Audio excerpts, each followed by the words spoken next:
ত্বক এবং চুলের বিষয়ে যাওয়ার আগে একটু আসলে যে বিষয়টি না বললেই নয়, আমরা এখন খুব একটি কঠিন পরিস্থিতির মধ্যে দিয়ে যাচ্ছি। মিজেলস বা হামের যে প্রাদুর্ভাব, যদিও আমাদের আজকের টপিকের সাথে রিলেটেড না, তাও একটু আপনার কাছে জানতে চাও এই সময়টায় আসলে এই যে বাচ্চাদের নিয়ে সবার একটা চিন্তা, বাবা মারা খুব অরিড, ছোট বাচ্চা যাদের ঘরে রয়েছে, এই সময়টা আসলে কিভাবে মোকাবেলা করা যায়? ধন্যবাদ আপনাকে। আসলে দেশের স্বাস্থ্য পরিস্থিতি বিবেচনায় এখন টপ আলোচনা হচ্ছে মিজেলস নিয়ে বা হাম, যেটা আমরা সাধারণত বলে থাকি। এটা মূলত আপনি জানেন যে একটা ভাইরাস, আরএনএ ভাইরাস। তবে এই ভাইরাসের শক্তি অন্যান্য ভাইরাসের চেয়ে অনেক গুণ বেশি। ধারণা করা হয় একজন ইনফেক্টেড বেবি কমপক্ষে 18 জন বেবিকে ইনফেক্ট করতে পারে উইদিন 24 আওয়ার্স, যদি তার মিক্সচার হয়, অন্যদের সাথে খেলাধুলা করে।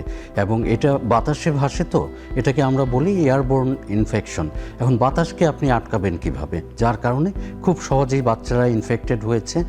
গত কিছুদিন আগে দেশের সার্বিক পরিস্থিতির কারণে ধারণা করা হয় হামের টিকা দেওয়া হয়নি, সেটা একটা ব্যাপার। আরেকটা জিনিস, হার্ড ইমিউনিটি আমরা বুঝতে পারি। হার্ড ইমিউনিটি হচ্ছে সমাজে যখন অধিক সংখ্যক লোকের ডিজিজটা হয়ে যায় বা ইমিউনিটি ডেভেলপ করে, তখন কিন্তু অন্যরা নিরাপদ হয়ে যায়।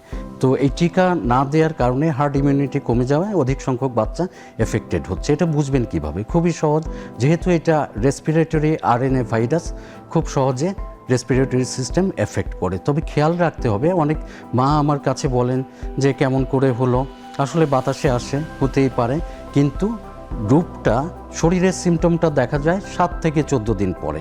এখন একদিন পরে কোনো সিমটম হলে ওটা যে হাম, সেটা আমরা চিন্তা করব না, কিন্তু গার্জিয়ানরা অবশ্যই করা উচিত, কারণ সর্বোচ্চ গুরুত্ব দেওয়া উচিত। আপনি জানেন গত এপ্রিল মাসে এই পর্যন্ত 300 বাচ্চা মারা গেছে, এবং অনেকের হয়তো এটা খুব, চাইল্ড তো অবশ্যই ভ্যালুয়েবল, কারো অনেক বছর পর বাচ্চা হয়েছে, আমরা পত্রপত্রিকায় যেটা দেখি। সুতরাং সতর্ক থাকার একটা উপায় হচ্ছে বাচ্চাকে বেশি মানুষের সাথে মিশতে দেয়া যাবে না।